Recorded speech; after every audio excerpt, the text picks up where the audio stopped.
Hey guys, Hollie Dunaway here, former world champion professional boxer. Today I've got some heavy artillery.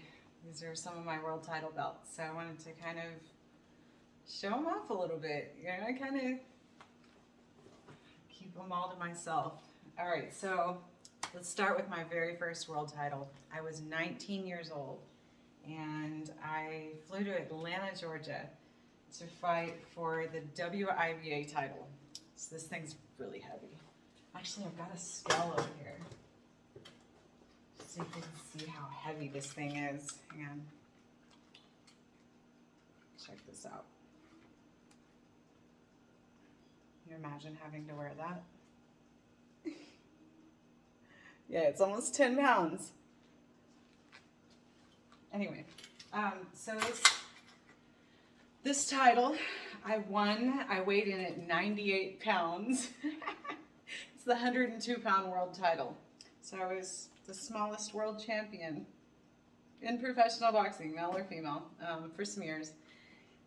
This was the same world title that Layla Ali held, but she held it at 168, the WIBA title. And this one, I flew to Atlanta, Georgia, and fought Terry Moss. She was a police officer in Atlanta. And it went all 10 rounds. I won by unanimous decision in her hometown. I won pretty convincingly. And even though I was a teenager, I think I had maybe 14 pro fights, and I hadn't really lost in a year and a half or so. I'd been fighting very regularly. Like my first year, I think I had like 9 pro fights, and so my second, I defended this title, my second world title defense. I weighed in at 99 pounds. Was that the second? Yeah. So weighed in at 99, and I defended it against the very first girl who ever beat me, which was my pro debut, Melissa Schaefer. So she had moved off to Seattle, and little did I know, started training, to be a left-handed fighter. So we start the fight, and she comes out, and she's in a southpaw stance, and I'm like, whoa, hey, I didn't train for this. As a matter of fact, I've never faced one of these, but in theory, I knew what to do. I knew you just throw a lot of right hands, and your jab don't really work, except as like a defense mechanism.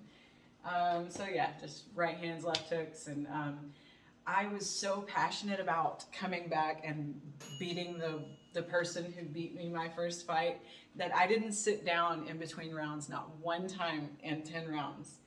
And I didn't sit down in training, which I guess most fighters don't sit down in training. But yeah, I was making a statement.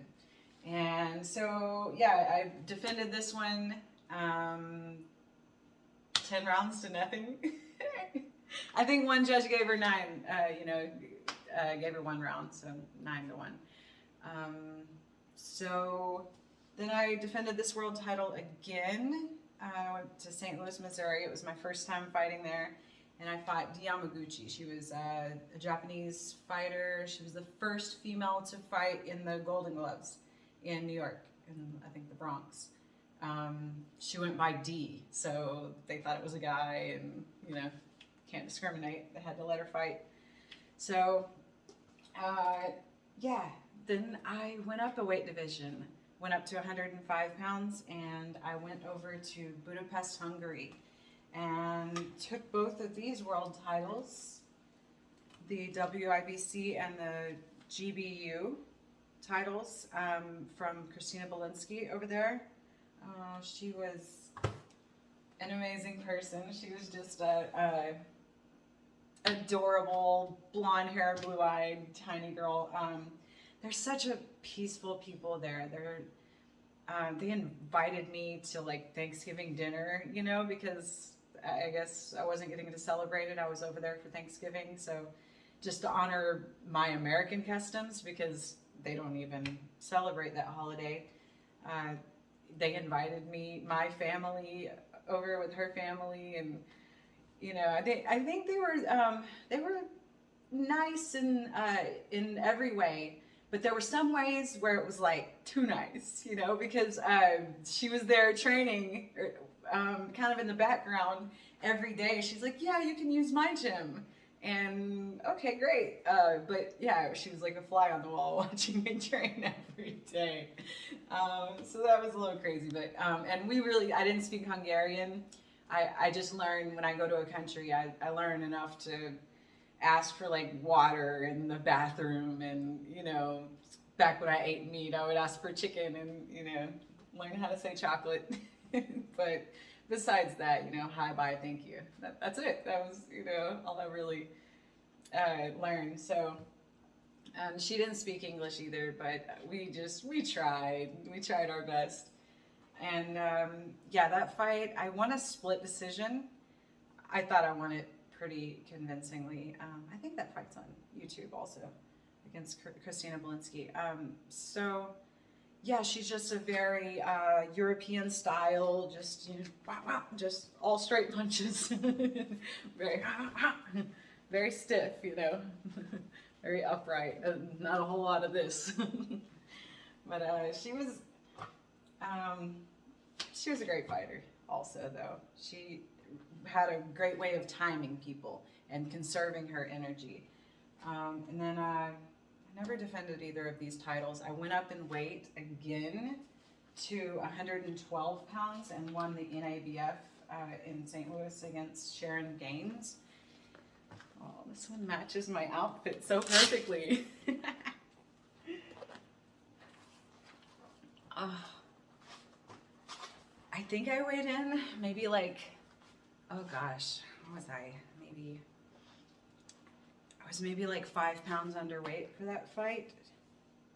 I had got some kind of norovirus. I don't know if you guys know about the norovirus, but yeah, I was like in the hospital running multiple IVs, so dehydrated before that fight. But I had about a week to put weight back on and get my health back there, and I was not dropping out of that fight. I've only actually pulled out of one fight ever, and that fight that I pulled out of, I was fighting at this, where I was supposed to be fighting at this celebrity boxing black tie event in Oklahoma City.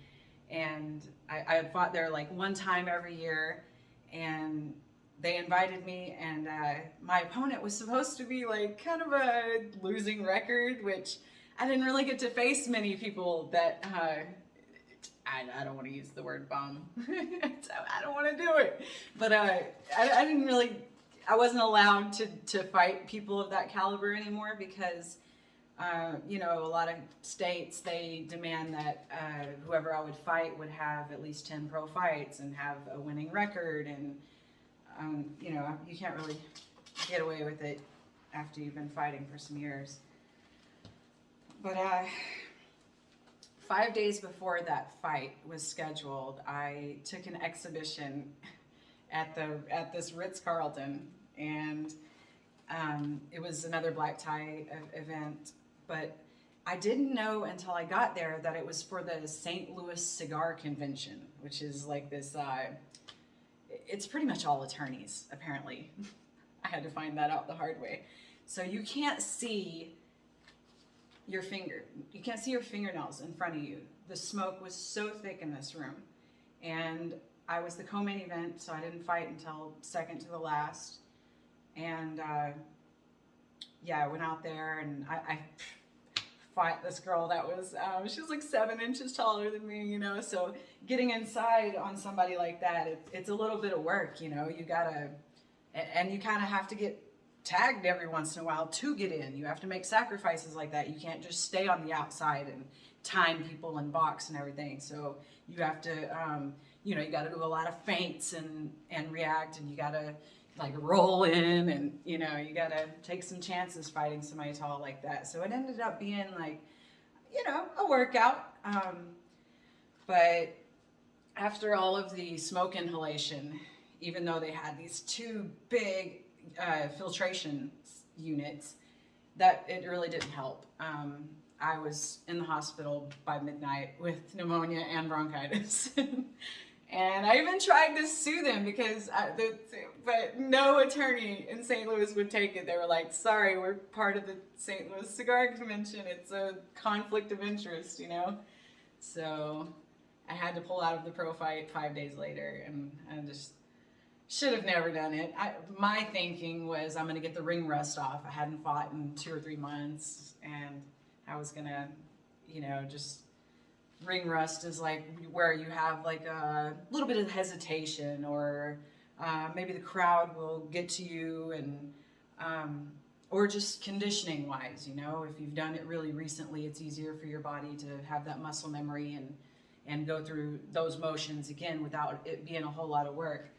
So yeah, that was my justification for taking an exhibition 5 days before a pro fight. But besides that, you could not get me to back out of a fight. So, yeah, this NABF title, I was not really this weight whenever but I did fight at 112 pounds, you know, after that many times. Just not that day.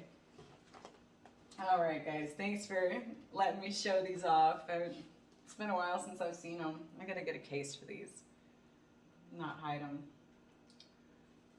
All right, guys, I'll see you tomorrow on holliedunaway.com or on YouTube. Have a great night. Bye.